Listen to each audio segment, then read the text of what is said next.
Hi ನಮಸ್ಕಾರ ಎಲ್ರಿಗೂ ಶುಭೋದಯ. ಸೊ ತುಂಬ ಒಳ್ಳೆಯದಾದ ಹೆಲ್ತ್ಗೆ ಎಲ್ಲ ತುಂಬ ಜನ ಹೇಳ್ತಾರೆ ನಮ್ಮ ಮನೆ ಅಡುಗೆ ರೆಡಿ ಆಗಿತ್ತು ನಾನು ನೋಡ್ತಾ ಇತ್ತು. ಹಾಯ್ ನಮಸ್ಕಾರ ಎಲ್ರಿಗೂ ಶುಭೋದಯ. ನಿನ್ನೆ ನೈಟ್ ಮಾಡಿದ್ದು ಬಿಸಿಬೇಳೆ ಭಾತಲ್ಲ ಕಿಚಡಿ, ಅದನ್ನು ತಿನ್ಕೊಂಡು ಮಾಡೋಷ್ಟೊತ್ತಿಗೆ ನೈಟ್ 10:30 ಆಯಿತು. ಸೊ ಬೆಳಗ್ಗೆ 5 ಗಂಟೆಗೆ ಎದ್ದು 1 ಅವರ್ ಸ್ಟಡಿ ಮುಗಿಸ್ಕೊಂಡು ಪಾರ್ಕ್ಗೆ ವಾಕ್ ಮಾಡ್ಕೊಂಡು ಬಂದೆ. ಸೊ ಪಾರ್ಕ್ ಬಂದೆ, ವಾಕ್ ಸ್ಟಾರ್ಟ್ ಮಾಡಿದ್ದೀನಿ.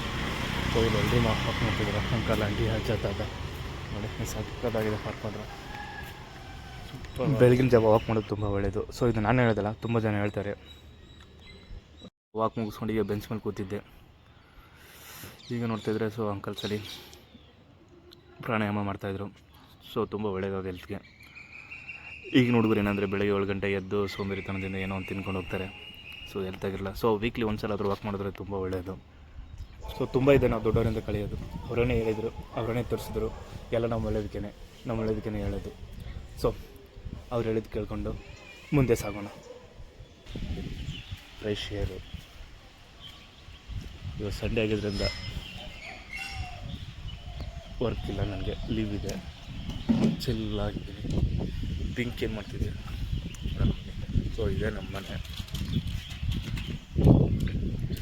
ಬಂದೆ. ಸೊ ಬನ್ನಿ ಮನೆ ಒಳಗೆ ಎಣ್ಣೆ ನಡೀತಿದೆ ನೋಡೋಣ. ಬಂದೆ. ಸೊ ನಮ್ಮ ಮನೆ ಇನ್ನೂ ಮಲಗಿದ್ದ, ಹೇಳ್ದ್ನಲ್ಲ ಆವಾಗಲೇ. ಪಿಂಕ್ ಏನು ಮಾಡ್ತಿದ್ದೆ ನೋಡ್ತಾಯಿದ್ರೆ ಆಲ್ರೆಡಿ 1 ರೌಂಡ್ ಬ್ಯಾಟಿಂಗ್ ಮುಗಿಸ್ಕೊಂಡು ಕಾಣಿಸ್ತಾ ಇರಲಿಲ್ಲ.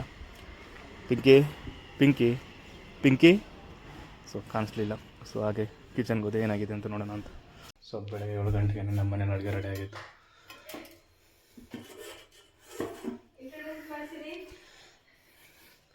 ಇವ್ರು ನಮ್ಮ ಅತ್ತಿಗೆ. ಸೊ ಇನ್ನೊಂದು ಸಲ ಪಿಂಕಿ ಏನು ಮಾಡ್ತಿದ್ದೆ ನೋಡೋಣ ಅಂತ ಹೋದರೆ ಅದು ಆಲ್ರೆಡಿ 1 ರೌಂಡ್ ಬ್ಯಾಟಿಂಗ್ ಮುಗಿಸ್ಕೊಂಡು ನಾನು ನೋಡ್ತಾ ಇತ್ತು.